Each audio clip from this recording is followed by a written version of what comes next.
Hey, you guys, and welcome to American Culture. If you haven't already, go ahead and hit the like button, subscribe, and even share this if it touches your life or you think it can help anybody in any way. With that being said, we'll go ahead and jump right in. What a lot of people do is they choose an anxious state of being. They choose something based off of sadness or bitterness, and they don't even know that. And so essentially, that becomes your tree of life. And that tree is going to produce fruits. Now, most of those fruits are going to be exactly what the tree is supposed to produce, which is anxiety, which is stress, which is upset.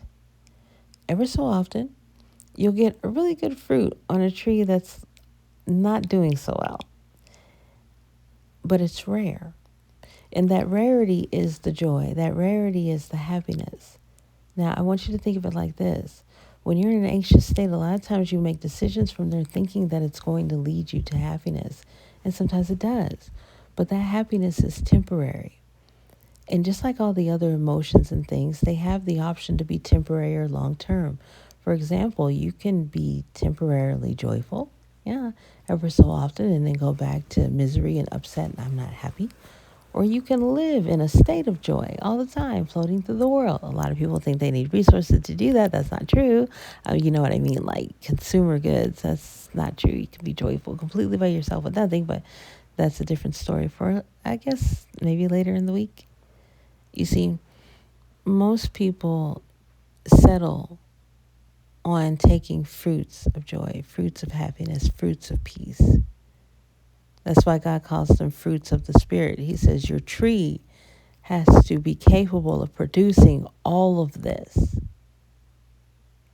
Most of us are after the fruits, but we don't recognize the tree that we are doesn't produce them. As a tree, we don't get to move to go look for the fruits. We have to make them.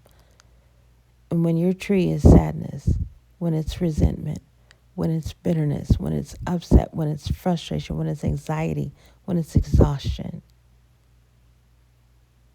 the fruit it's going to produce is going to match that.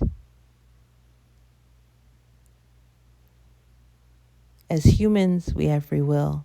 We can get up, we can go walking, which is the reason why we're more capable of going out there and trying to find something outside of us to give us that temporary relief, that temporary emotion that we need to be our state of being. But it doesn't quite work. So yeah, you guys, you got to pay attention to the actual state of being that you're in, the type of tree that you are, because if God doesn't, a lot of times he doesn't really describe us as beings. He describes us as trees that are rooted. And when you're kind of trying to settle into a space and be rooted and consistent, you really have to think about what consistent state of being that you're in and what fruit that's making available to you. Because I guess the older, we've all had that. If you've ever lived in the country, you've been around old trees that just do not produce the best of fruit. And when you get so set in your old ways, you begin to get like that. And so what you have to pick from in your life tends to match your current state of being. And so try, instead of reaching for the fruit of joy, reach for the state of being a joy.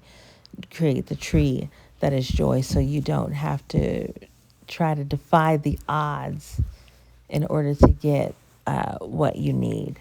Have a blessed night, you guys. I was just about to close this video, then I had that epiphany. That's the reason why it feels like so many of your hopes and dreams will require you having to defy the odds. There's no really odd. If it's meant for you, it's you. So it's like 100% chance if you just do what God wants you to do that you'll get there.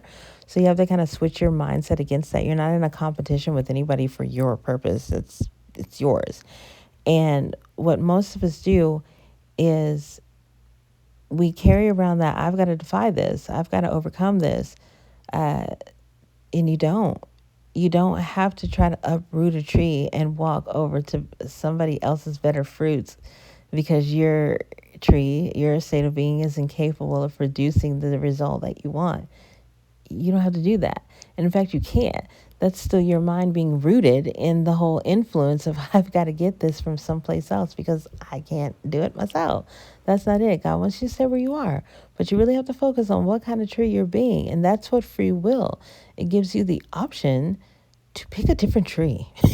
It does. Any tree other than this tree. And I think that even again, it goes back to the Garden of Eden. Any tree, but not that tree. And so there's going to be moments in your mind where you have to say that I can switch my state of being instead of to joy, instead of just looking for it. Pick a different tree.